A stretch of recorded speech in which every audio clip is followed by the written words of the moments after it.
Continue करते हैं। Alcohol और फिनॉल वाला चैप्टर आज हम इंशाल्लाह वाइंड अप करेंगे। तो स्टूडेंट्स जो कुछ रिएक्शंस मैंने आपके साथ शेयर किए थे वहीं से आगे स्टार्ट करते हैं कि अल्कोहल जो है बेसिकली अल्कोहल्स में RCH2OH, ठीक है, ये आपके पास बेसिकली अल्कोहल है। ये दो टाइप की रिएक्शन आपको देगा। एक रिएक्शन जो है जिसमें इसका CO बॉन्ड ब्रेक होगा और एक जिसमें इसका OH बॉन्ड ब्रेक होगा, ठीक है। दो तरह की रिएक्शन होगी, एक में CO बॉन्ड ब्रेक होगा और दूसरे वाले में OH बॉन्ड ब्रेक होगा। अब जिस केस के अंदर आपके पास यहाँ पे CO बॉन्ड ब्रेक होता है, मैंने कल आपको इसका रिएक्टिविटी ऑर्डर बोला था कि इस केस में टर्शियरी, फिर सेकेंडरी, फिर प्राइमरी और फिर लास्ट में मेथनॉल की रिएक्टिविटी होगी।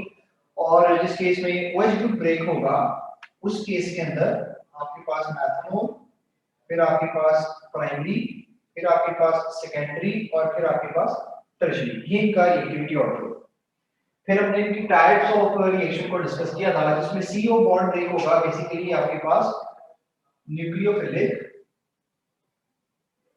सब्स्टिट्यूशन रिएक्शन को शो करेगा, और जिसमें OH बॉन्ड ब्रेक होगा वो आपके पास इलेक्ट्रोफिलिक सब्स्टिट्यूशन रिएक्शन को शो करेगा। अब इनकी कुछ एग्जांपल्स थी, जैसे यहाँ पर अगर मैं जो अल्कोहल ग्रुप है वो सिंपल ग्रुप ले रहा हूँ, एथनॉल CH3 CH2OH, अगर ये ग्रुप लूं और इसमें मैं CO के डिफरेंट रिएक्शंस को स्टडी करते हैं हम कि CO के कौन कौन सी रिएक्शन है।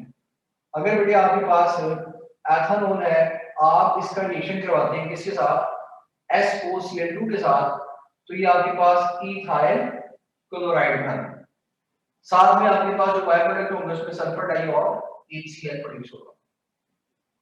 वेरी नेक्स्ट अगर आप देखें, यही जो आपके पास एथनॉल है, अगर इसका रिएक्शन आप अमोनिया के साथ करवा देते हैं, अगर इसका आप रिएक्शन करवाते हैं अमोनिया के साथ, तो बेटे आपके पास C3CH2 NH2 के अंदर कन्वर्ट होगा, साथ में HCl बनेगा।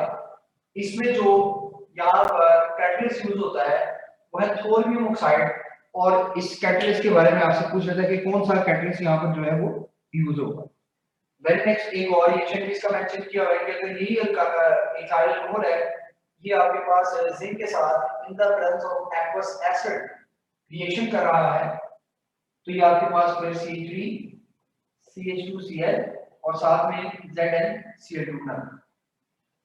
कुछ और रिएक्शन भी मौजूद है जिसमें PCl3 और PCl5 के साथ रिएक्शन है, तो C3CH2OH इसका रिएक्शन हो रहा है PCl3 के साथ, और C3CH2OH इसका रिएक्शन हो रहा है PCl5 के साथ। इन दोनों में प्रोडक्ट हमारे पास क्या बनेगा, सेम सब्स्टिट्यूशन रिएक्शन होगा, लेकिन इनके जो बाय प्रोडक्ट होंगे वो डिफरेंट होंगे।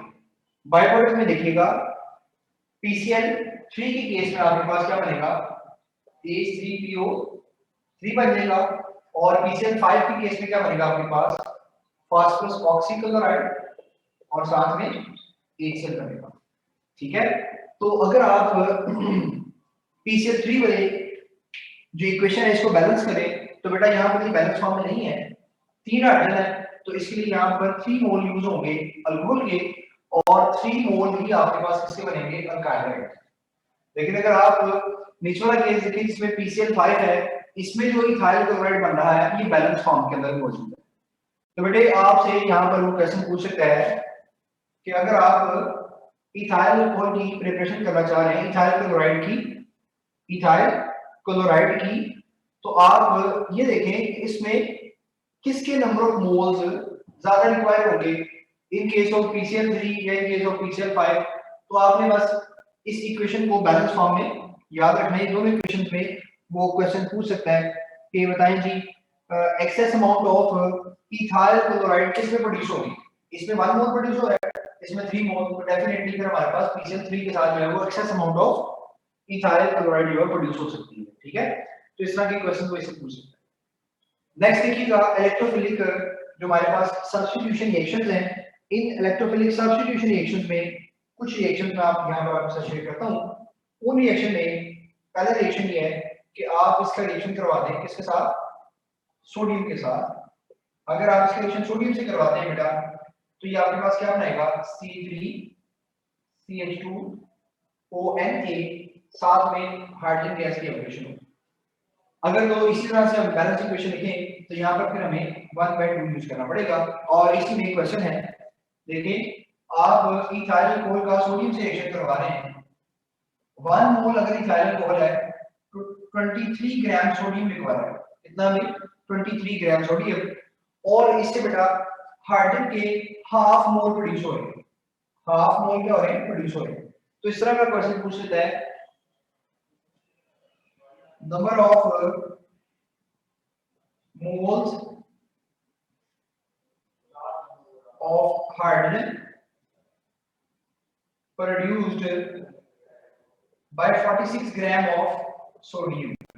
जी कितने होंगे बेटा, अगर वो 23 है तो हाफ मोल प्रोड्यूस हो रहा है, तो अगर 46 होगा तो 46 से फिर कितने मोल प्रोड्यूस होगा बेटा, just 1 mole of H2 produce होगा। ठीक है, इस तरह के क्वेश्चन आपसे पूछ सकता है इससे रिलेटेड। नेक्स्ट देखिए, इसी में हमारा जो दूसरा रिएक्शन है वो with respect of Grignard reagent है। अगर आप इसी का रिएक्शन C3CH2OH का रिएक्शन किससे करवाते हैं जी, आप C3MgBr ग्रिग्नार्ड रिएजेंट से करवाते हैं, तो बेटा ये आपके पास मीथेन बनेगा और साथ में Mg यहाँ पर Br और यहाँ पर OC2H5 बनेगा। थर्ड रिएक्शन देखेंगे अगर आप तो उसमें अल्कोहल का OH बॉन्ड ब्रेक होगा, अल्कोहल का OH बॉन्ड क्या होगा, ब्रेक होगा। इसका रिएक्शन है आपके पास ऑर्गेनिक एसिड के साथ in the presence of inorganic acid. ये बहुत इंपॉर्टेंट है, in the presence of inorganic acid. तो बेटे आपके पास एस्टर फॉर्मेशन होगी, आपके पास क्या होगा जी, एस्टर फॉर्मेशन होगी और साथ में वाटर। ये जो प्रोसेस है इसको आप कहते हैं एस्टरिफिकेशन। ये जो ग्रुप बना है ये आपके पास बेसिकली है एस्टर, और इस प्रोसेस को आप बोलते हैं एस्टरिफिकेशन। अब एस्टरिफिकेशन में भी याद रखिएगा, एमसीक्यू बहुत दफा पूछता है कि अल्कोहल का कौन सा बॉन्ड ब्रेक हुआ है, ये आपने बात बतानी है। इवन दो ये आपके पास एसिड है लेकिन यहाँ पर इसका OH ग्रुप लीव करता है, क्या करता है, OH ग्रुप। और ये जो है ये कौन सा ग्रुप लीव करेगा, ये H ग्रुप लीव करेगा। ठीक है, इसका OH बॉन्ड ब्रेक होता है तो H ग्रुप लीव करेगा, और ये एसिड होने के बावजूद OH, क्योंकि यहाँ पर जो इनऑर्गेनिक एसिड है वो स्ट्रॉन्ग है, तो वो यहाँ से कार्बोक्सिलिक एसिड का ऑलरेडी क्या निकाल देगा, OH यहाँ से क्या कर देगा, रिमूव कर देगा। ठीक है, तो ये जो दो रिएक्शंस हैं मैंने आपके साथ शेयर किए हैं अल्कोहल के, एक आपके पास न्यूक्लियोफिलिक सब्स्टिट्यूशन है और दूसरा आपके पास जो है वो क्या है, इलेक्ट्रोफिलिक सब्स्टिट्यूशन। इसके अलावा और रिएक्शंस मौजूद हैं, हम उनको डिस्कस करते हैं। जी साथ आपका क्वेश्चन है तो बेटा करें। सर दो क्वेश्चन हैं। सबसे पहला क्वेश्चन ये कि जो आपने सेकंड रिएक्शन लिखे टॉप से, उसमें Cl कहाँ से आया है प्रोडक्ट के अंदर, जो आपने Cl लिखा है? Sorry, water formation. ठीक है, ठीक है। और सर जो सेकंड लास्ट रिएक्शन लिखा है ये कौन सा है? सेकंड लास्ट ग्रिग्नार्ड रिएजेंट का रिएक्शन है ना, ये अल्कोहल है ना, तो ये CH3 बेसिकली टैग करता है, इस पर नेगेटिव चार्ज होता है, ये रिएक्ट करता है H पॉजिटिव के साथ तो CH4 बना देगा। इसका जो नेगेटिव चार्ज है ये चले जाता है मैग्नीशियम के पास। ठीक है, मैग्नीशियम पे पॉजिटिव चार्ज होता है, तो फिर ये MgBr और OC2H यानी C2CH3 को हम C2H5 भी लिख सकते हैं। अगर आप कहते हैं तो मैं इसको इस तरह से लिख देता हूं, OCH2CH3। ठीक है सर, थैंक यू। ओके, और जी है यहाँ पे आपका क्या क्वेश्चन है? सर जो लास्ट में आपने पॉइंट बताया कि हाइड्रोजन कहाँ से लीव करेगा सर? अच्छा ये देखिए, मैंने ये बात बोली थी कि इसमें अल्कोहल का कौन सा बॉन्ड ब्रेक हो रहा है, देखिए OH बॉन्ड ब्रेक हो रहा है। जब OH बॉन्ड ब्रेक हो रहा है, ये देखिए मैं इसको ऐसे देखता हूं, ब्रेक होने का मतलब है OH बॉन्ड ब्रेक होने का मतलब कौन जा रहा है, H पॉजिटिव जा रहा है, तो यहां से इसका H ग्रुप लीव करेगा। H ग्रुप जो है वो क्या करेगा, लीव करेगा और OH बॉन्ड ब्रेक करेगा। ये बात मैंने बोली, ठीक है बेटे। जी कोमल शरारती, आपका क्या क्वेश्चन है बेटा, आप लिख रहे हैं क्वेश्चन। सर आपने लास्ट में ये प्रोडक्ट जो है वो सही लिखा है, C3CH2 है जी, एस्टर बन रहा है, ठीक है। सर ऑक्सीजन के आगे C2H5 नहीं आना चाहिए? ओके ठीक है, इसको आप बेसिकली मैंने वो मिथाइल और उसके अकॉर्डिंग लिख दिए, आप उसको ऐसे करें। एस्टर बनेगा आपके पास CH3 C double bond O O C2H5। Okay, इस तरह कह रहे हैं। ओके हो गया जी। अब बॉन्ड ब्रेकेज के अकॉर्डिंग भी ये बात ठीक है। बाय द वे एस्टर वो भी बन सकता है, लेकिन अब जैसे मैंने यहाँ बॉन्ड ब्रेकिंग के लिए आ सकता है, तो फिर हम ये लिखेंगे। ठीक हो गया, इसका यहाँ से OH जाएगा, इसका यहाँ से H जाएगा, तो फिर ये अगर ओपनली फार्मूला लिखें तो एग्जैक्टली ये मैच करता है। जी उमामा ताहिर, आप बेटा क्वेश्चन करें। सर आपने कल एक पॉइंट बताया था कि जिसका कार्बोकेटाइन स्टेबल होगा, जो हम पढ़े थे, तो फिर उसमें क्या अल्कोहल उसके अनस्टेबल होगी? अच्छा, वो मैं उस चीज को एक्सप्लेन करता हूँ कि कार्बोकेटाइन का वहां पर क्या चलता है। ये देखिए, हमारे पास ना 3 तरह के अल्कोहल्स हैं। एक तरह है जी बेटा, ओके ये देखिए जी, आपके पास 3 तरह के अल्कोहल्स हैं। ये आपके पास है टर्शरी, ये आपके पास मैंने लिख दी यहाँ पर सेकेंडरी,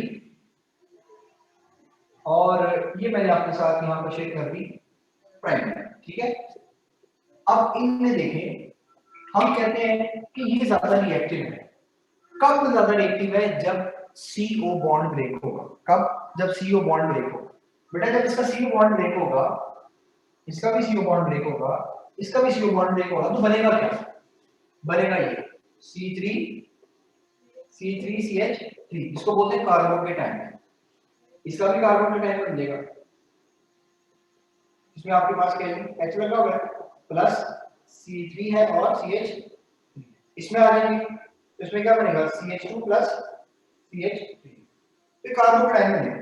अब हम ये कहते हैं बेटा, जिसका कार्बोकेटाइन स्टेबल है, जिसका कार्बोकेटाइन स्टेबल है, वो जो खुद जो मॉलिक्यूल है वो ज्यादा रिएक्टिव होगा, क्योंकि इसका जब OH ग्रुप चला जाएगा तो OH ग्रुप देने के बाद ये स्टेबल होगा। क्या हो रहा है? स्टेबल होगा। तो इसलिए हम कहते हैं कि ये रिएक्टिव होगा। ये तो स्टेबल है, ये रिएक्टिव नहीं होगा, बल्कि ये ज्यादा एक्टिव होगा। ठीक है बेटे, बात समझ आई आपको? सर एक दफा दोबारा बताइएगा। मैंने कहा ये जो आपका कंपाउंड है, जब ये OH देगा और देने के बाद स्टेबल हो जाएगा, तो इट मींस ये ज्यादा रिएक्टिव होगा, क्योंकि इसको पता है मैं अपना OH ग्रुप लीव करूंगा तो मुझे तो स्टेबल कर देंगे। ये देखिए, ये 3 इलेक्ट्रॉन रिलेटिव ग्रुप्स लगे होते हैं। ठीक है, इस केस में 2 इलेक्ट्रॉन रिलेटिव है, इस केस में 1 है। अब इसको 2 से काट देते हैं, पॉजिटिव पॉजिटिव पॉजिटिव। कब? जब ये अपना OH बॉन्ड ब्रेक कर देते हैं। अब ये क्या करता है, इस केस में 3 ग्रुप्स मौजूद हैं इस कार्बन को सपोर्ट करने वाले, इस केस में 2 ग्रुप्स मौजूद हैं कार्बन को सपोर्ट करने वाले, इस केस में 1 ग्रुप। तो बेटा कौन जल्दी रिएक्शन देगा? जिसको पता है मेरे पास 3 ग्रुप्स ऑलरेडी मौजूद हैं, तो अगर मैं अपना ग्रुप लीव भी कर दूंगा तो मुझे वो स्टेबलाइज कर लेंगे। ठीक है, ओके सर। तो ये जो अल्कोहल्स हैं ये ज्यादा रिएक्टिव होंगे, बिकॉज इस टर्शरी अल्कोहल का after the removal of carbocation is more stable. जी आयशा बेटा, क्या क्वेश्चन आपका? Sir, on the board you've written that methanol is it's more stable or it's more reactive than if the OH bond is broken. ये देखिए, if the OH bond जी, OH के case में methanol सबसे ज्यादा active होगा। देखिए methanol primary basically एक ही है, just number of carbon atoms की वेरिएशन हो सकती है। प्राइमरी के अंदर एथेनॉल भी हो सकता है। ठीक है, तो ये देखें, जैसे मैंने यहाँ पर ही बात बोली है, इधर ही इसको देखें तो फिर आपको समझ आ जाएगा। अगर मैं अभी CO बॉन्ड की ब्रेकिंग की बात करता हूँ, तो यहाँ पे जब CO बॉन्ड ब्रेक होगा इसका, तो पीछे इसके साथ कोई ग्रुप लगा होगा? कोई ग्रुप नहीं लगा होगा, कोई ग्रुप नहीं लगा हुआ। इट मींस ये सबसे लेस स्टेबल होगा in case of CO bond breaking. लेकिन जब OH बॉन्ड ब्रेकिंग होता है तो उसमें सिनेरियो डिफरेंट होता है, उसमें कार्बोकेटाइन नहीं बल्कि कार्ब एनाइन बनता है। वो कैसे बनेगा वो देखिए।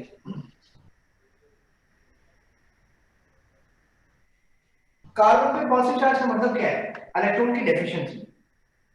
मीन कार्बन क्या चाहता है? इलेक्ट्रॉन दे मुझे, तो जितने CH3 ग्रुप ज्यादा होंगे उतना ज्यादा स्टेबल होगा। लेकिन जब OH बॉन्ड ब्रेक होता है C3 CH3 OH और इसके साथ मैं यहां पर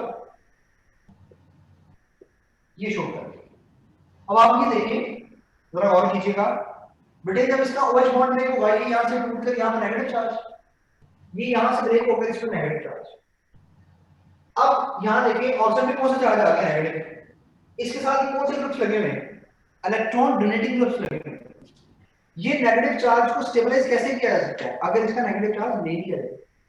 लेकिन होता क्या है, यहां पर ग्रुप लगा हुआ है C3, ये इसको इलेक्ट्रॉन डोनेट कर रहा है, यहां पर 3 ग्रुप्स लगे हुए हैं इलेक्ट्रॉन डोनेट कर रहे हैं, तो बजाय उसके इलेक्ट्रॉन लेने के ये उसके इलेक्ट्रॉन देना शुरू कर देता है, तो उससे वो ज्यादा डिस्टेबलाइज हो जाएगा। अब इसमें 1 है इसमें 3 है, ये ज्यादा डिस्टेबलाइज होगा ये कम डिस्टेबलाइज होगा, इट मींस ये कंपैरेटिवली ज्यादा रिएक्टिव होगा as compare to pressure.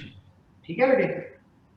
Sir, the list you've written below OH is the order of reactivity or the order of stability? Like, order of reactivity मैंने लिखा हुआ है, ये order of reactivity. okay, thank you. जी अलीना गफूर बेटा question करें, जल्दी कीजिएगा question बेटे। सर आवाज आ रही है? हाँ जी बोलें, शाबाश। आपको OH की फर्स्ट रिएक्शन लिखा है, उसमें वो नीचे हाइड्रोजन के मोल्स के बारे में क्या बताया है? मेरा नेट प्रॉब्लम था, मैं सुन नहीं सकी थी। ये वाले में ये देखिए जी जी फॉर्म में है, इसमें कितने सोडियम यूज हुए हैं, 1 सोडियम का मास कितना होता है 23 ग्राम। अगर 23 ग्राम सोडियम यूज होगा तो हाइड्रोजन कितने बन रहे हैं, हाफ मोल। ठीक है, ये बात समझ आ गई?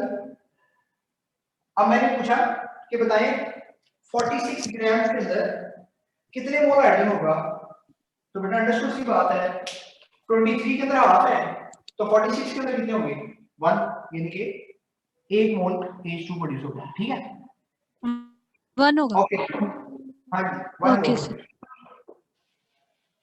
नेक्स्ट देखिएगा, हमारे पास इसकी कुछ और रिएक्शंस भी मौजूद हैं जिसमें डिहाइड्रेशन है और कुछ और रिएक्शंस भी है। ये देखें हमारे पास सिंपल जो अल्कोहल है, अगर आप इसका रिएक्शन करवाते हैं concentrated sulphuric acid 180 degree Celsius पर, और आप इसका रिएक्शन करवाते हैं concentrated sulphuric acid in the presence of 140 degree Celsius. ठीक है बेटे, तो इन दोनों में प्रोडक्ट डिफरेंट बनेंगे। अगर 180 डिग्री सेल्सियस है तो आपके पास ये अल्कीन बनाएगा, और अगर आपके पास 140 डिग्री सेल्सियस है और 2 मोल्स ऑफ मेथनॉल है तो फिर इस केस में वो ईथर फॉर्मेशन करेगा।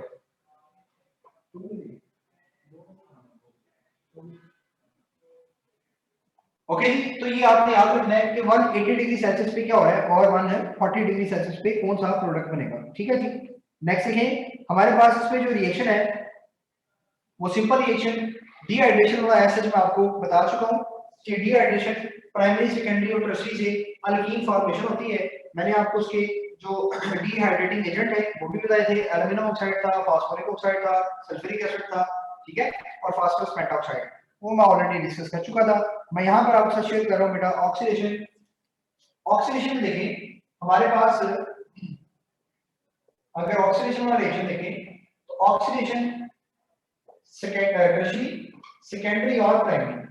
अगर आप प्राइमरी की ऑक्सीडेशन करते हैं तो आपके पास क्या बनेगा, aldehyde, number of carbon same होंगे। सेकेंडरी की करेंगे तो कीटोन, और टर्शियरी की करेंगे तो ऑक्सीडेशन नहीं होती तो ये बल्कि एलिमिनेशन एक्शन करके अल्कीन में कन्वर्ट हो जाता है। किसमें कन्वर्ट होता है, अल्कीन में, क्योंकि इसकी ऑक्सीडेशन नहीं होती। टर्शियरी में जो अल्फा कार्बन है उस पे हाइड्रोजन मौजूद नहीं होता तो उसकी ऑक्सीडेशन नहीं होगी। तो प्राइमरी से एल्डिहाइड, सेकेंडरी से कीटोन और टर्शियरी से आपके पास अल्कीन बनेगा। ये बहुत इंपॉर्टेंट है, बड़ी जगह पर आपके साथ ये चलेगा। जैसे हम आगे एल्डिहाइड कीटोन पढ़ेंगे तो देखें यहाँ से प्राइमरी अल्कोहल से एल्डिहाइड की प्रिपरेशन, सेकेंडरी से कीटोन की प्रिपरेशन हो जाएगी। ठीक है, तो ये सिंपल है, मुश्किल नहीं है। इसके अलावा ये तो ऑक्सीडेशन है जिसे आपने डिफरेंशिएट किया। इसके अलावा हमारे पास लुकस टेस्ट भी यूज होता है। उस टेस्ट से भी आप लुकस टेस्ट से भी आप प्रिडिक्ट कर सकते हैं कि प्राइमरी सेकेंडरी और टर्शियरी में क्या डिफरेंस होगा। जैसे टर्शियरी सेकेंडरी और प्राइमरी लिखूं, अगर लुकस टेस्ट में जो लुकस रिएजेंट है उसको देखें, वो हमारे पास है जिंक क्लोराइड और HCl, ये हमारे पास यहाँ पर यूज होता है। अगर टर्शियरी की बात करें, ये देखिए ये रिएक्शन यहाँ पे भी लिखा हुआ है, अगर आप ये रिएक्शन देखें तो सेम वही है, ठीक है, जिंक यूज होगा और साथ में HCl यूज हो रहा होगा, ठीक है। तो अगर इनका रिएक्शन देखें तो यहाँ पर क्या होगा, बेसिकली सब्स्टिट्यूशन रिएक्शन ही हो रहा है ना, क्लोराइड फॉर्मेशन हो जाएगी, क्या हो जाएगी साथ में क्लोराइड, अल्कोहल से क्लोराइड, टर्शियरी से टर्शियल क्लोराइड, सेकेंडरी से सेकेंडरी क्लोराइड, प्राइमरी से प्राइमरी क्लोराइड। तो डिफरेंस कहां पर आएगा, ये आपने देखा डिफरेंस कहां है। डिफरेंस ये है कि टर्शियरी की रिएक्टिविटी ज्यादा है, फिर सेकेंडरी की है और फिर प्राइमरी की है। अगर टर्शियरी का रिएक्शन देखें तो वो क्या करता है, ऑयली लेयर फॉर्मेशन करता है टर्शियरी इमीडिएट बेसिस पर, उसी वक्त आपके पास क्या कर देगा, ऑयली लेयर प्रोड्यूस करेगा। लेकिन अगर सेकेंडरी की बात करें तो 5 to 10 मिनट लेगा, और अगर प्राइमरी की बात करें तो आपको उसको हीट भी करना पड़ेगा। तो प्राइमरी के लिए आप क्या करते हैं, इसको हीट करते हैं, सेकेंडरी में 5 to 10 मिनट लगते हैं, और टर्शियरी जो है वो आपके पास इमीडिएटली जो है वो ये रिएक्शन दे देता है, ठीक है। तो ये आपने छोटे छोटे पॉइंट्स जो है इससे रिलेटेड याद रखने हैं। लास्ट इसमें देखिएगा आइडोफॉर्म टेस्ट, लास्ट आपके पास है इसमें आइडोफॉर्म टेस्ट। आइडोफॉर्म टेस्ट जो है उसके लिए एक छोटा सा पॉइंट याद रख लें, जो अल्कोहल्स हैं, by the way iodoform test alcohol भी देता है, एल्डिहाइड भी देता है और कीटोन्स भी दे सकते हैं, ठीक है। तो पहले देखते हैं अल्कोहल। अल्कोहल में हमारे पास सिंपलेस्ट मेंबर है मेथनॉल, और सेकंड जो मेंबर है वो आपके पास है एथेनॉल। तो इनमें से कौन सा जो है वो आपके पास आइडोफॉर्म टेस्ट देगा, बेटा आपने याद रखना है, जिसमें सेकंड कार्बन पे C3 ग्रुप लगा होगा वो अल्कोहल जो है वो आपके पास आइडोफॉर्म टेस्ट दे सकते हैं। जैसे देखिए यहाँ पर ये C3 ग्रुप लगा हुआ है, तो ये आपके पास आइडोफॉर्म टेस्ट देगा, जो मेथनॉल है वो आइडोफॉर्म टेस्ट नहीं देगा, ठीक है। ये बात आपने याद रखनी है, जिसके पास सेकंड कार्बन पे C3 ग्रुप लगा होगा वो आइडोफॉर्म टेस्ट देता है, जबकि मेथनॉल जो है इसमें सेकंड कार्बन मौजूद नहीं है, तो ये आपके पास आइडोफॉर्म टेस्ट नहीं देता। इसको बीटा मिथाइल ग्रुप भी कहते हैं, सेकंड मिथाइल ग्रुप भी कहते हैं, इसका होना जरूरी है। अगर यहाँ पर मैं आपसे कहूँ कि कौन सा अल्कोहल जो है वो आइडोफॉर्म टेस्ट नहीं देगा, या उससे रिलेटेड हम सिंपली मैं आपसे पूछता हूँ, बताएं ये जो टर्शियरी अल्कोहल है C3, ये एक एब्नॉर्मल केस भी आपके साथ बता रहा हूँ जी, क्या ये आइडोफॉर्म टेस्ट देगा जी, बताइएगा मुझे, क्या ये आइडोफॉर्म टेस्ट देगा जी? यस यस सर देगा। ओके, नहीं देखा सर। नो सर, ये आइडोफॉर्म टेस्ट नहीं देता, ये आइडोफॉर्म टेस्ट नहीं देता। उसकी रीजन क्या है, इसमें जो ये कार्बन है, अल्फा कार्बन है, कंडीशन में दो बातें हैं, एक जो आपका अल्फा कार्बन है उसमें हाइड्रोजन मौजूद हो, और जो बीटा कार्बन है वो CH3 ग्रुप हो, CH3 ग्रुप हो। तो याद रखिएगा जो टर्शियरी अल्कोहल्स हैं ये भी आइडोफॉर्म टेस्ट नहीं देते। तो कुछ बच्चे जस्ट इसमें इतना याद रख लें कि बीटा पे C3 ग्रुप होगा, लेकिन ऐसा नहीं है, अल्फा को भी देखना है, अल्फा में हाइड्रोजन और बीटा वाला जो है उसमें C3 ग्रुप मौजूद होना जरूरी है।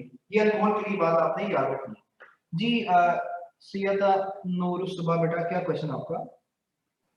जो आपने इधर कंडीशन लिखी है लुकस टेस्ट की, वो नजर नहीं आ रही मुझे। लुकस टेस्ट की, अच्छा जो कंडीशंस है जी, लुकस टेस्ट की कंडीशंस है कि टर्शियरी जो है वो क्योंकि उसकी रिएक्टिविटी ज्यादा होती है, तो बेटा टर्शियरी की एक्टिविटी ज्यादा है, फिर सेकेंडरी और फिर प्राइमरी है।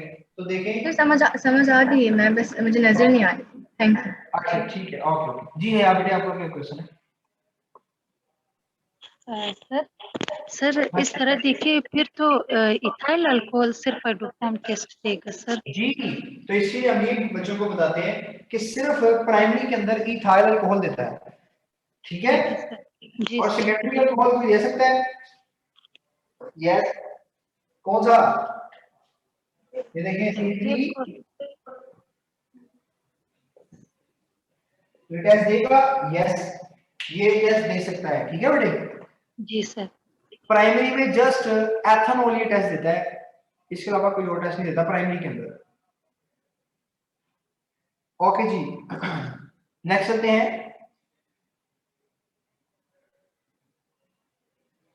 अच्छा, आप अगर तो अल्कोहल वाले पार्ट में देखें हम, तो मेरे ख्याल हमारे पास बेसिकली इतने ही रिएक्शन मौजूद हैं जी।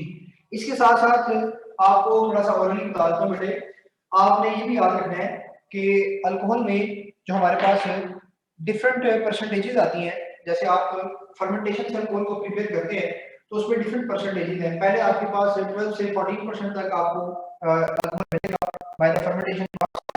उसके बाद क्या होगा, आप उसकी डिस्टिलेशन करेंगे और वो आपके पास 95% हो जाएगा, ठीक है, जिसको आप रेक्टिफाइड स्टेट कहते हैं। उसके बाद फिर फर्दर क्या करेंगे, रीडिस्टिलेशन करेंगे। उसमें कैटलिस्ट यूज होता है कैल्शियम ऑक्साइड, बाद में उसका पूछ लेता है, तो अगर कैल्शियम ऑक्साइड कैटलिस्ट की प्रेजेंस में रीडिस्टिलेशन करेंगे तो फिर आपके पास 99.9% या 100% अल्कोहल मौजूद होगा, प्रोड्यूस होगा, उसको आप बोलते हैं एब्सोल्यूट अल्कोहल कहते हैं, ठीक है। इसके साथ आप याद रखेंगे कि अल्कोहल की डीनेचरिंग के लिए हमारे पास क्या क्या यूज होता है। तो डीनेचरिंग ऑफ अल्कोहल में हमारे पास 3 चीजें यूज होती है, एसीटोन यूज होता है, पायरिडीन यूज होता है और मेथनॉल यूज होता है। जिसमें मेथनॉल यूज होता है उसको बोलते हैं मिथाइलेटेड स्पिरिट। क्या कहते हैं उसको, मिथाइलेटेड स्पिरिट बोलते हैं। तो ये कुछ बेसिक टर्म्स हैं जो आपने याद रखनी है और कॉमन है, मुश्किल नहीं है। अच्छा, इसके साथ जैसे मिथाइलेटेड स्पिरिट मैंने वर्ड बोला, ऐसे वुड स्पिरिट भी होता है। वो क्या होता है जी, बता सकते हैं वुड स्पिरिट क्या होता है? वुड स्पिरिट, जैसे मिथाइलेटेड स्पिरिट है वैसे वुड स्पिरिट भी होता है, वो क्या होता है?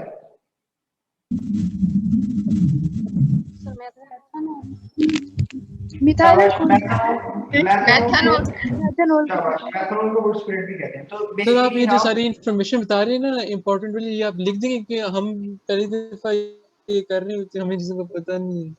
असल में बेसिकली ये इस साल पीएमसी का पार्ट नहीं है, ये जस्ट मैंने इसलिए ओरली बोला क्योंकि इसका पार्ट नहीं है, लेकिन वो एज यू नो कि थोड़ा इंफॉर्मेशन होना जरूरी है एफएससी से रिलेटेड, सो दैट्स व्हाई मैंने इनको बोल दिया, ठीक है।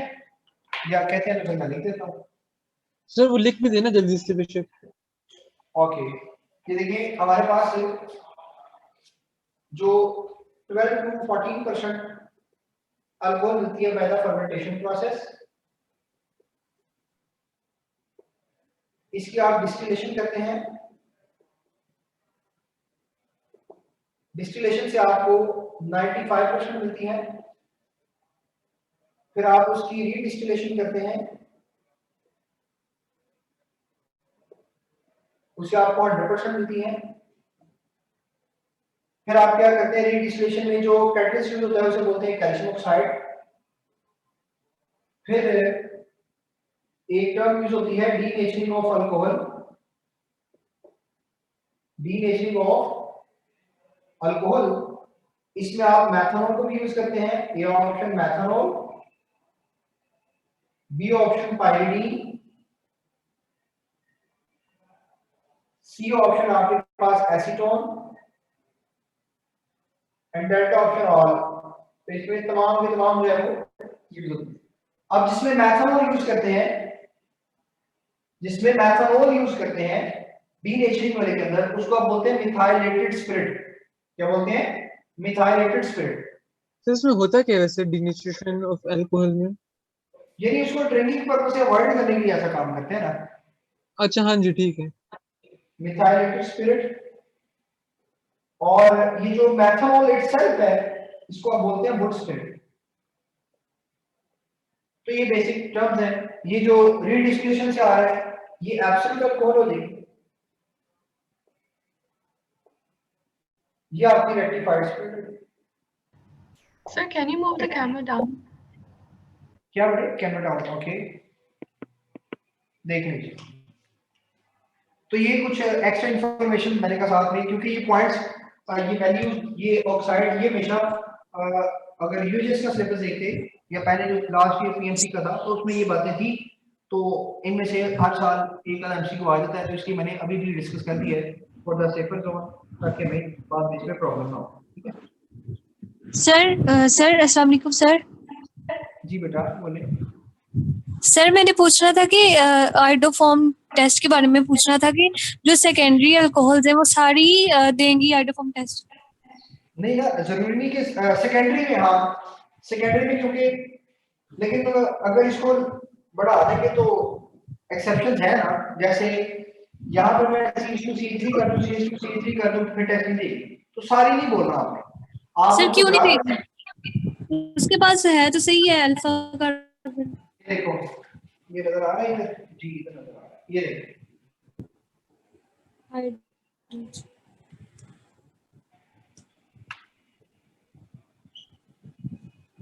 डाइसाइक्लिक कार्बन पे C3 है, नो सर।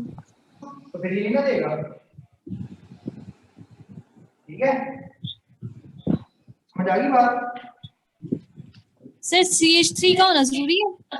हाँ C3 का होना जरूरी है, वही तो आइडोफॉर्म बनाता है। आइडोफॉर्म का फॉर्मूला क्या है? CHI3, वो बेसिकली 3 H की जगह रिप्लेस करके 3 I आते हैं, ठीक है। Okay sir, thank you. अच्छा, आइडोफॉर्म का कलर भी आपको पता होना चाहिए, ये भी यहाँ पर मैं मेंशन कर देता हूँ। बेसिकली येलो कलर के प्रेसिपिटेट बनते हैं, येलो प्रेसिपिटेट बनते हैं, ओके जी। तो ये मैंने ओवरऑल आपके साथ अल्कोहल पर डिस्कस किया है। अब रिमेनिंग हमारे पास 20 मिनट्स है बेटा, तो उसमें हम इंशाल्लाह अपने फिनोल वाले टॉपिक को कवर करते हैं। तो देखिएगा फिनोल में हमने प्रीवियस एसिड डिस्कस नहीं करी, इनके कुछ रिएक्शंस को डिस्कस करना है और कुछ एसिडिटी रिएक्टिविटी के अकॉर्डिंग बातें।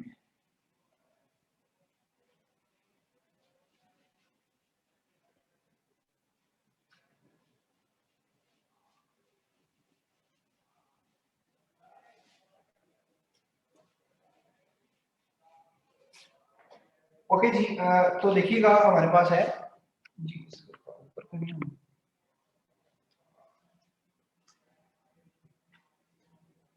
ओके।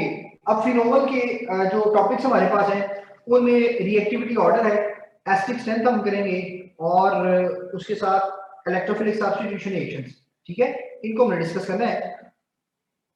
ओके, तो देखिएगा फिनोल जो है बेटा आपके पास, बेसिकली फिनोल जो है इसके डिफरेंट नेम्स हैं। इसको आप हाइड्रोक्सी बेंजीन भी कहते हैं, हाइड्रोक्सी बेंजीन भी कहते हैं, इसको आप कार्बोलिक एसिड भी बोलते हैं, आप इसको बेंजीनोल भी बोलते हैं और आप इसको फिनोल भी बोलते हैं। ये तमाम नाम जो है ये बेटा आपके पास इसी कंपाउंड के हैं। अब इसमें अगर इस OH ग्रुप की बात करें तो ये जो OH ग्रुप लगा हुआ है ये कौन सा ग्रुप है? ये OH ग्रुप ऑर्थो पैराडाइरेक्टिंग ग्रुप है। और बेंजीन इटसेल्फ आपके पास जो रिएक्शन देती है उसमें एडिशन रिएक्शंस भी हैं और उसमें सब्स्टिट्यूशन रिएक्शंस भी मौजूद हैं, ठीक है बच्चे। अब यहाँ पर हम इनके कुछ रिएक्शंस को स्टडी करते हैं। नॉर्मली हमारे पास जो फिनोल है ये दो ग्रुप्स इसमें मौजूद होते हैं, एक ग्रुप है OH और एक ग्रुप है आपके पास जो बेंजीन का है। तो दोनों तरह से रिएक्शन दे सकता है, ये आपके पास विद रिस्पेक्ट ऑफ OH और with respect of benzene itself दोनों तरह की रिएक्शन देगा। तो मैं यहाँ पर दोनों ही आपके साथ डिस्कस कर देता हूँ, जिसके अंदर OH ग्रुप इन्वॉल्व होगा और दूसरा वो है जिसमें इसका बेंजीन रिंग इन्वॉल्व होगी। तो बेटे जिसमें OH ग्रुप इन्वॉल्व है उन रिएक्शंस के अंदर देखें, ये रिएक्शन कर सकता है सोडियम के साथ। अगर फिनोल का रिएक्शन करवाया जाए किसके साथ? सोडियम के साथ, तो बेटे ये सोडियम से रिएक्शन करेगा तो सोडियम फिन ऑक्साइड बना देगा। क्या बना देगा? सोडियम फिन ऑक्साइड बना देगा। साथ में कौन सी गैस इवॉल्व करेगा? हाइड्रोजन गैस, ठीक है, ये आपने याद रखना है। इसमें बेंजीन का OH ग्रुप इन्वॉल्व है। वेरी नेक्स्ट देखें तो ये आपके पास बेस के साथ रिएक्शन कर सकता है लाइक NaOH। तो NaOH के साथ जब रिएक्शन करेगा तो फिर भी आपके पास सोडियम फिनॉक्साइड बनाएगा। क्या बनाएगा? सोडियम फिनॉक्साइड बनाएगा और साथ में क्या बना देगा बेटे? वाटर बना देगा। इसमें भी इसका अल्कोहल्स और फिनोल्स में ये डिफरेंस है ना, अल्कोहल्स NaOH के साथ रिएक्ट नहीं करते। अल्कोहल NaOH के साथ रिएक्शन करके कार्बन डाई एवोल्यूशन नहीं करते, अच्छा जी। सॉरी फिनोल भी, लेकिन इसका जो मेजर डिफरेंस है मैं अभी आपके साथ शेयर करता हूं, इनकी रिएक्शन की बेस पर ही बनेगा वो, ठीक है। अच्छा जी, नेक्स्ट देखिए हमारे पास जो नेक्स्ट रिएक्शन है, बेंजीन का रिएक्शन आप करवा दें जिंक के साथ, सॉरी फिनोल का, तो ये आपके पास बेंजीन फॉर्मेशन करेगा। क्या बना देगा आपके पास? बेंजीन, साथ में क्या बना देगा? Zinc oxide. इन तमाम रिएक्शन में इसका OH ग्रुप इन्वॉल्व है। इसी तरह से अगर आप इसका रिएक्शन कर देते हैं एसिटिक एसिड CH3COOH, तो ये देखिएगा ये आपके पास क्या बनाएगा, ये आपके पास बेंजीन O C3 बनाएगा। ओके जी, तो ये बेसिकली इसको आप एस्टेरिफिकेशन भी कह सकते हैं। क्या कह सकते हैं आप इसको? एस्टेरिफिकेशन ही हो गया ना ये भी। ओके जी, तो ये वो रिएक्शंस है जिनके अंदर जो आपका फिनोल है इसका OH ग्रुप इन्वॉल्व था। नेक्स्ट देखिए, जिसमें बेंजीन रिंग इटसेल्फ इन्वॉल्व होगा, और ये हमारा जो बेसिक यहाँ पर हमने डिस्कस करना है, इसमें एडिशन रिएक्शन भी पॉसिबल है बेंजीन रिंग के अंदर, और सब्स्टिट्यूशन रिएक्शन भी पॉसिबल है। एडिशन रिएक्शन भी पॉसिबल है और सब्स्टिट्यूशन। एडिशन रिएक्शन में क्या होगा कि वो इसमें ऐड हो गए और डबल बॉन्ड की जगह पर सिंगल बॉन्ड आ जाएगा। जैसा कि अगर इसका रिएक्शन हाइड्रोजन के साथ करवाया जाए तो फिर ये आपके पास क्या बनाएगा,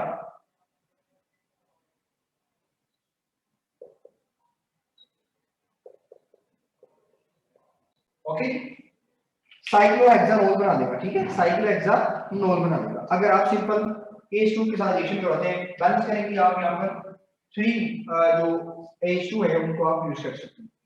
वेरी नेक्स्ट, इनके जो कुछ रिएक्शन है वो है आपके पास जो न्यूक्लियोफिलिक सब्स्टिट्यूशन रिएक्शन होंगे। ठीक है, तो नॉर्मली आपके पास जो सब्स्टिट्यूशन रिएक्शन शो करता है उसमें हम डिस्कस करेंगे नाइट्रेशन को और किसको बेटा, सल्फोनेशन को। नाइट्रेशन और सल्फोनेशन ये यहाँ पर as a substitution reaction show करेंगे। अगर आप नाइट्रेशन का रिएक्शन देखते हैं सब्स्टिट्यूशन में, फिनोल का रिएक्शन है HNO3 के साथ in the presence of sulphuric acid, तो बच्चे कि आपके पास किसमें जाएगा, फिनोल है, तो ये आपके पास नाइट्रोफिनोल बना देगा, क्योंकि OH ग्रुप जो है वो कौन सा ग्रुप है, ऑर्थो पैरा है। तो आने वाली स्पीशीज है उसको कहां लगाएगा, ऑर्थो पे या पैरा पे। तो ये ऑर्थो नाइट्रोफिनोल भी बन सकता है, और बेटा यहाँ पर पैरा नाइट्रोफिनोल भी बन सकता है। और अगर आप इसकी कंसंट्रेशन इंक्रीज कर देते हैं तो फिर ये आपके पास OH के तमाम जो पॉसिबल साइड्स हैं वहां पर NO2 ग्रुप लग सकता है। ट्राई नाइट्रोफिनोल इसको बोलते हैं, ट्राई नाइट्रोफिनोल, जिसको दूसरा नाम हमारे पास पिक्रिक एसिड भी होता है। क्या नाम होता है इसका जी, पिक्रिक एसिड। आपने ये भी याद रखना है पिक्रिक एसिड के बारे में, ये भी बात फेमस है कि पिक्रिक एसिड वो ऑर्गेनिक एसिड है जिसमें कार्बोक्सिलिक ग्रुप मौजूद नहीं है, और यही बात फिनोल में भी एप्लीकेबल है कि इसमें कार्बोक्सिलिक ग्रुप मौजूद नहीं है लेकिन ये ऑर्गेनिक एसिड जरूर है। ठीक है जी, तो ट्राई नाइट्रोफिनोल और पिक्रिक एसिड। दूसरा एक और रिएक्शन देखें, अगर आप इसका अगर एक और रिएक्शन देखें जो सल्फ्यूरिक एसिड के साथ है, जब ये सल्फ्यूरिक एसिड से रिएक्शन करेगा तो फिर क्या बनाएगा, हाइड्रोक्सी बेंजीन सल्फ्यूरिक एसिड बनाएगा। क्या बनाएगा, hydroxy benzene sulphuric acid. For example ये भी शो कर देता हूं, तो इलेक्ट्रोफिलिक सब्स्टिट्यूशन है ना, क्या बेटे, इलेक्ट्रोफिलिक सब्स्टिट्यूशन है ना ये। इलेक्ट्रोफिलिक सब्स्टिट्यूशन हो रहा है, नाइट्रेशन के अंदर NO2 ग्रुप जो है वो हमारे पास होगा और सल्फोनेशन के अंदर SO3 ग्रुप होगा। अब ये देखें, जब इनका रिएक्शन हम करवाएंगे सल्फ्यूरिक एसिड के साथ, तो बेटा सल्फ्यूरिक एसिड खुद ही एक्ट करेगा एज ए कैटलिस्ट और इलेक्ट्रोफाइल जनरेट करेगा, जिससे आपके पास ये फिर OH और यहाँ पर SO3H ऑर्थो पे जाएगा, या बेटा कहां जा सकता है, ये पैरा पे जा सकता है। ठीक है, SO3। अब इसका जो नाम है इसको हम बोलते हैं हाइड्रोक्सी बेंजीन सल्फ्यूरिक एसिड, और ये वाला बेटा आपके पास हो जाएगा ऑर्थो, और ये वाला आपके पास कौन सा हो जाएगा, पैरा। बस इतना आपने याद रखना है, ऑर्थो और para. Ortho hydroxy benzene sulphuric acid और पैरा बेंजीन सल्फ्यूरिक एसिड, आपके पास ये 2 प्रोडक्ट बनेंगे जी। नेक्स्ट है, तो हमारे पास इनकी एसिडिक नेचर की बात करते हैं। तो एसिडिक नेचर में अगर फिनोल की बात करें तो फिनोल आपके पास वीक एसिड होता है। फिनोल आपके पास क्या है, वीक एसिड है। ये अगर आप देखें तो कार्बन डाइऑक्साइड की एवोल्यूशन नहीं कर सकता। कार्बन डाई यानी किसी भी बेस के साथ अगर इसका रिएक्शन करवाया जाए तो एवोल्यूशन नहीं कर सकता कार्बन डाई की, क्योंकि ये क्या है, वीक एसिड है। सर ये वो और राइट इसका टॉप पे आई थिंक लाइट पड़ रही है, नजर नहीं आ रहा क्लियर। अच्छा ये एरिया नजर नहीं आ रहा, ब्लैक यूज कर लूं, ब्लैक नजर आएगा। सर आई थिंक लाइट भी ऐसी चल रही है, लाइट का रिफ्लेक्शन हो रहा है। अच्छा ये वाला एरिया विजिबल है, ये वाला इस पे लिख दूं। सर ब्लैक यूज कर लेना, ब्लैक। जी ये सर नजर नहीं आ रहा। ये देखिए ये नजर आ रहा है। यस सर ये क्लियर है। ओके एसिड की बात कर रहे थे हम कि जो फिनोल है ये बेटा वीक एसिड है और इसका जो लिटमस पेपर है उस पे कोई इफेक्ट नहीं होता, नो इफेक्ट। और अगर किसी भी बेस के साथ रिएक्शन करवाया जाए तो उसमें no evolution of carbon dioxide की एवोल्यूशन जो है वो भी नहीं करता। इसकी Ka वैल्यू भी आपने याद रखनी है 1.3 10⁻⁻10, जो Ka वैल्यू है आयनाइजेशन कांस्टेंट 1.3 10⁻⁻10 इसकी वैल्यू होती है, ये भी आप याद करेंगे। अगर इनकी रिएक्टिविटी की बात करें with respect of acidic behaviour तो स्टूडेंट्स इसका जो कंपैरिजन है उसमें कार्बोक्सिलिक एसिड है, फिर आपके पास फिनोल आता है, फिर आपके पास वाटर है और फिर आपके पास एथेनॉल है। ये इसका रिएक्टिविटी ऑर्डर है। इससे पहले रिएक्टिविटी ऑर्डर से पहले एक्सप्लेन करने से पहले मैं फिनोल को अगर देखूं तो बेटे फिनोल में OH ग्रुप मौजूद है। ये अपना H पॉजिटिव आयन यहां से डोनेट कर सकता है और डोनेट करके O नेगेटिव साथ में H पॉजिटिव ये प्रोड्यूस कर सकता है, ठीक है। अब इसमें जो ये O नेगेटिव वाला आयन बना है जिसको हम बोलते हैं फिनोक्साइड आयन, ये फिनोक्साइड आयन रेजोनेंस करता है और आपके पास डिफरेंट कंट्रीब्यूटिंग स्ट्रक्चर बनाता है। O नेगेटिव है, इसे इसके डिफरेंट कंट्रीब्यूटिंग स्ट्रक्चर बनेंगे जिसमें जो चार्ज है वो आपके पास ऑर्थो और पैरा पोजीशन पे मूव करेगा, ठीक है। तो इसे डिफरेंट कंट्रीब्यूटिंग स्ट्रक्चर बनते हैं। अब अगर आप फिनोल के कंट्रीब्यूटिंग स्ट्रक्चर देखें, जैसे इस केस में अगर आप देखें ये वाला जो इलेक्ट्रॉन है ये इनवर्ट मूव करेगा तो ये बाहर आ जाएगा, यहाँ पर नेगेटिव चार्ज, ठीक है। यहाँ पर डबल बॉन्ड वैसे है, यहाँ डबल बॉन्ड हुआ है। वेरी नेक्स्ट क्या होगा, ये इनवर्ट मूव करेगा तो ये आउटसाइड आ जाएगा, जैसे यहाँ पे लिखा तो यहाँ डबल बॉन्ड यहाँ पर हो। उसके बाद ये इनवर्ट जाएगा, ठीक है, तो ये वाला बाहर आ जाएगा, जैसा कि यहाँ पर नेगेटिव चार्ज है तो इधर डबल बॉन्ड है। और वेरी नेक्स्ट के अंदर क्या होगा, ये दोबारा से इधर आएगा तो इसका डबल बॉन्ड अपवर्ड शिफ्ट होकर दोबारा से कोई स्ट्रक्चर बनेगा, ठीक है। अब इसके कंट्रीब्यूटिंग स्ट्रक्चर ज्यादा है तो इट मींस कि फिनोल को ज्यादा एसिडिक होना चाहिए क्योंकि इसके कंट्रीब्यूटिंग स्ट्रक्चर ज्यादा है। इसकी निस्बत अगर आप कार्बोक्सिलिक एसिड को देखें, फॉर एग्जांपल मैं एसिडिक एसिड ले लेता हूं बेटे, तो एसिडिक एसिड में ये नेगेटिव चार्ज आता है H पॉजिटिव आयन डोनेट करने के बाद।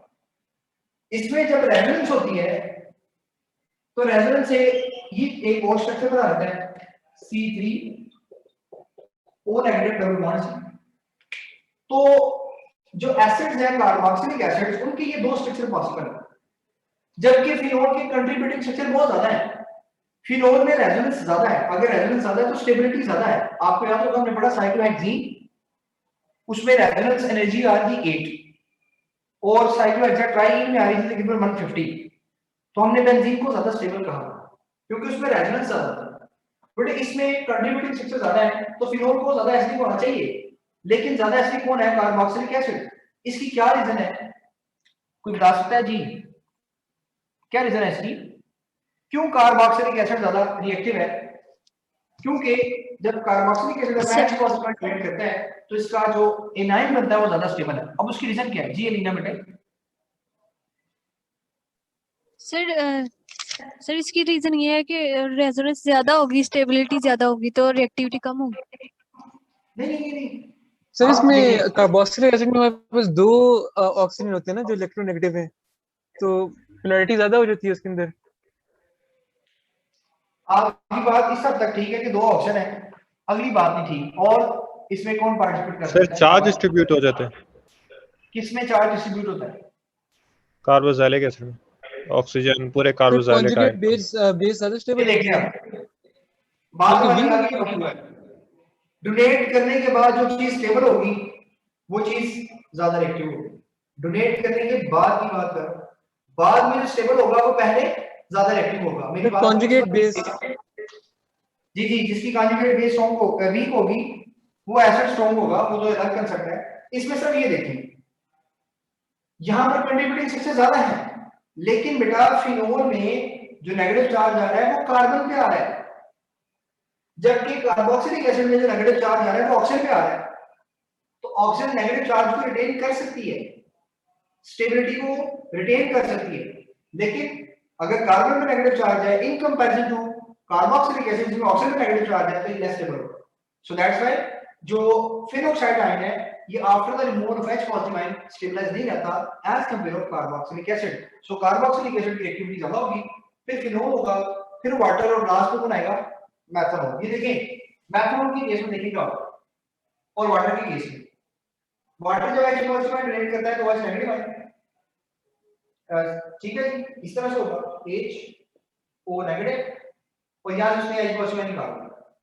दूसरा जो है वो आपके पास है कौन सा जी? मेथनॉल। मेथनॉल जब अपना H पॉजिटिव देगा तो O पे नेगेटिव चार्ज। देखो बेटा इसके नेगेटिव चार्ज को ये डिस्टेबलाइज कर रहा है तो ये तो और लेस रिएक्टिव हो जाएगा, तो इसलिए जो वाटर है उसकी एसिडिक सेंस ज्यादा है एज कंपेयर टू मेथनॉल। ये आपने बातें याद रखनी। सर लेफ्ट साइड पे जो आपने सब्स्टिट्यूशन रिएक्शन लिखी है उसमें जो हैलोजिनेशन होते हैं वो भी सब्स्टिट्यूशन रिएक्शन वो होते भी हैं? सब्स्टिट्यूशन, सॉरी उसको भी मेंशन करते हैं। अच्छा वो देखिए हैलोजिनेशन में आते हैं तो अगर आप इसका रिएक्शन ब्रोमीनेशन करवाते हैं, फिनोल है तो ब्रोमीन आपके पास तमाम पोजीशंस पर रख सकता है और तो और पैरा पे, ठीक है।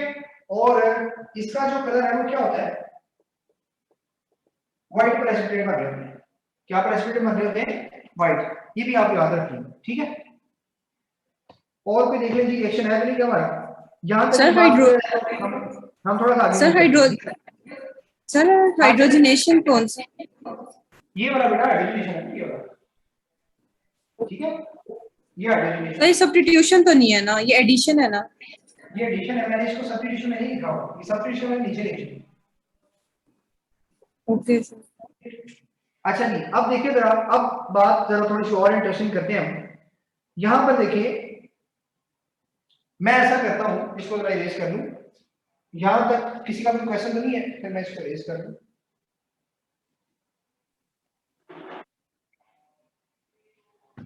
सर कार्बोक्सिलिक एसिड वाला पॉइंट, सर कार्बोक्सिलिक एसिड वाला पॉइंट रिपीट करते हैं। अच्छा नहीं, मैं करता हूं, एक मिनट मुझे दे दे, फिर इसको रिपीट करते हैं। एक छोटी सी बात बता दूं फिर रिपीट करता हूं। ये देखो अगर ऐसा हो जाए कोई फिनोल ग्रुप है, अभी हमने पढ़ा ये फिनोल है,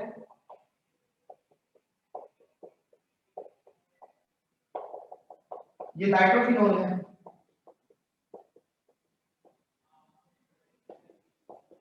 पैरा नाइट्रोफिनोल है, ऐसे ही है ना। एक और बना लेते हैं मेटा नाइट्रोफिनोल। फॉर एग्जांपल ये चार कंपाउंड है मेरे पास, phenol, ortho nitrophenol, para nitrophenol and meta nitrophenol. बेटा ये देखें फिनोल एसिडिक कब होगा, ये बात आपने सीखनी है। फिनोल या कोई भी कंपाउंड एसिडिक कब होगा? जब वो बेटा H पॉजिटिव आयन को डोनेट करे। जब भी आप फिनोल के साथ कोई इलेक्ट्रॉन विद ड्राइंग ग्रुप लगाएंगे, क्या लगाएंगे? Electron with drawing group. वो क्या करेगा? वो फिनोल में से या फिनोल के ऊपर मौजूद ग्रुप जो OH ग्रुप है इसमें से इलेक्ट्रॉन डेंसिटी को क्या करेगा? विथड्रॉ करेगा। क्या करेगा? विथड्रॉ करेगा। तो बेटा ये देखिए जब आपके पास यहां कोई भी ग्रुप लगता है जो मेटा डायरेक्टिंग ग्रुप है, यानी जो इलेक्ट्रॉन विथड्रॉइंग ग्रुप है, वो इलेक्ट्रॉन डेंसिटी को यहां से खींचता है, ऑक्सीजन पे नेगेटिव चार्ज आता है। अब क्वेश्चन ये है ऑक्सीजन का नेगेटिव चार्ज स्टेबलाइज सबसे ज्यादा किसमें होगा? अगर यहां पर कोई ग्रुप ऐसा लगा होगा जो इसके नेगेटिव चार्ज को रिटेन कर सके।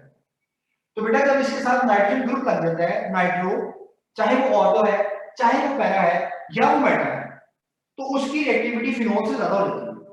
ऑर्थो की, पैरा या मेटा में ग्रुप कौन सा लगा हुआ है?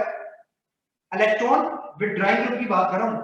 इलेक्ट्रॉन विथड्राइंग ग्रुप अगर लग जाएगा तो एसिडिटी इंक्रीज हो जाएगी। तो मैं यहां पर एक छोटा सा नोट लिख रहा हूं,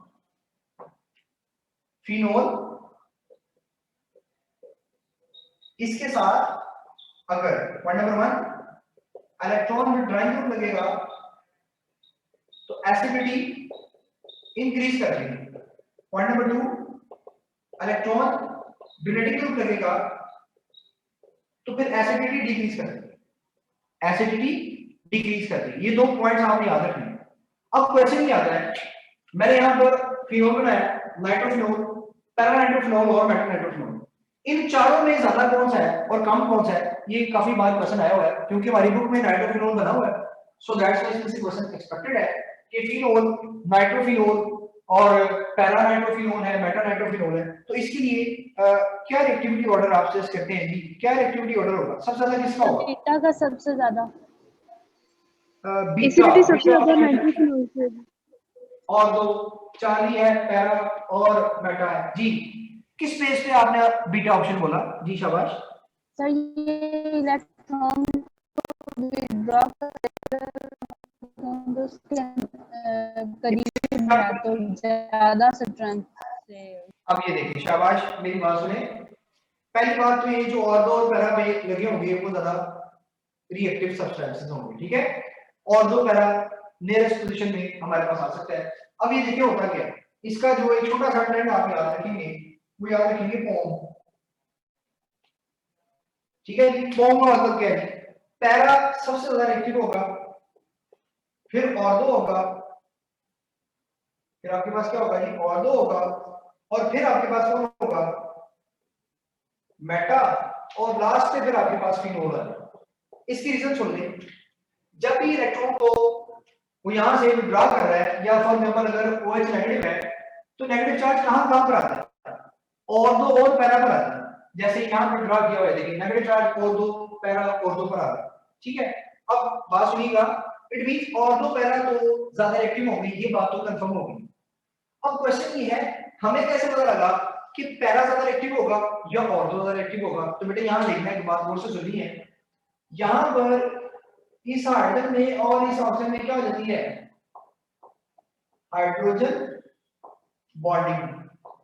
तो ये क्या करते हैं, जब इनमें हाइड्रोजन बॉन्डिंग होती है तो ये नाइट्रो ग्रुप फिनोल का OH ग्रुप में मौजूद H जो है उसको बाउंड कर देगा। जब बाउंड कर देगा, क्या वो अपना H पॉजिटिव क्रिएट कर सकते हैं? नो, उसका हाइड्रोजन बॉन्डिंग नहीं है, तो फिर इसका पैरा से कम मिलेगा। मेरी बात समझिए? तो पैरा सबसे ज्यादा, फिर ऑर्थो, फिर मेटा, और फिर लास्ट में फिनोल। इसको याद रखेंगे पॉम से, तो आपको ये एक शॉर्ट ट्रिक यहाँ पर इजीली मेमोराइज करने के लिए मिल जाएगी। जिसने कार्बोक्सिलिक एसिड का पूछा था बेटा वो सुन ले। मैंने कहा कार्बोक्सिलिक एसिड के जो कंट्रीब्यूटिंग स्ट्रक्चर होते हैं उनकी कंट्रीब्यूशन ज्यादा होती है क्योंकि इस पे नेगेटिव चार्ज ऑक्सीजन पे आता है जिसको वो रिटेन कर सकता है। फिनोल के केस में आपके पास जो नेगेटिव चार्ज आता है वो कार्बन पे आता है जो कि उसको रिटेन नहीं कर पाता। एनी क्वेश्चन बेटा? यहां तक कोई क्वेश्चन है तो सर ये भी पैरा और ऑर्थो वाले बताओ। क्या बेटे? सर ये पैरा और जो ऑर्थो वाला आपने बताया, ये काइंड एक्सप्लेन कर दो दोबारा। पैरा में मैंने बताया कि पैरा की ज्यादा क्यों होगी और ऑर्थो की कम क्यों होगी। ऑर्थो की कम होने की रीजन, ऑर्थो में मौजूद हाइड्रोजन और नाइट्रोजन एक दूसरे के साथ हाइड्रोजन बॉन्डिंग कर लेते हैं। तो हाइड्रोजन बॉन्डिंग करने का मतलब इसका हाइड्रोजन क्या हो गया बेटे? बाउंड हो गया। वो फिर H पॉजिटिव आयन को उस तरह से रिलीज नहीं कर सकता। ओके सर, पैरा के बाद मेटा नहीं आना चाहिए? नहीं बेटा, मेटा क्यों? मेटा तो सबसे नीचे चला गया ना। मेटा को तो आप निकाल दें क्योंकि नेगेटिव चार्ज ऑर्थो पैरा पे आता है, तो ऑर्थो पैरा वाले ज्यादा एसिडिक कैरेक्टर शो करेंगे। फिर मेटा की बारी है। ओके सर जी सर, ये एसिड, ये जो आपने बताया है अल्कोहल का के उसकी वो काम में रिएक्टिविटी, वो भी बता दें जो आपने राइट साइड पे बताया, वो एक्सप्लेन कर दें दोबारा। देखो बेटा, जब इसका H पॉजिटिव जाता है, इस पे कौन सा चार्ज आता है? नेगेटिव। अगर इसका नेगेटिव चार्ज स्टेबलाइज हो जाए तो ज्यादा रिएक्टिव, अगर स्टेबलाइज ना हो तो लेस रिएक्टिव। अब इसका नेगेटिव चार्ज स्टेबलाइज नहीं हो रहा क्योंकि यहाँ पर C3 ग्रुप लगा हुआ है, ये तो बदतमीजी इसको इलेक्ट्रॉन देगा, इसको और डिस्टर्ब करेगा, ठीक है, बजाय इसके कि उसके नेगेटिव चार्ज को खींच ले, बल्कि उसको अपने भी इलेक्ट्रॉन लेकर उसमें बोझ डालेगा, तो इट मींस ये फिर आपके पास क्या हो जाएगा, लेस एसिडिक हो जाएगा। सर एथेनॉल आ जाए ओके सर। अगर एथेनॉल आ जाए तो उसमें और इलेक्ट्रॉन डोनेटिंग इफेक्ट होगा बेटे, उसमें और C3 ग्रुप लग जाएंगे ना। Okay sir sulphonic acid group Meta alcohol में डायरेक्टिंग देखेंगे, है।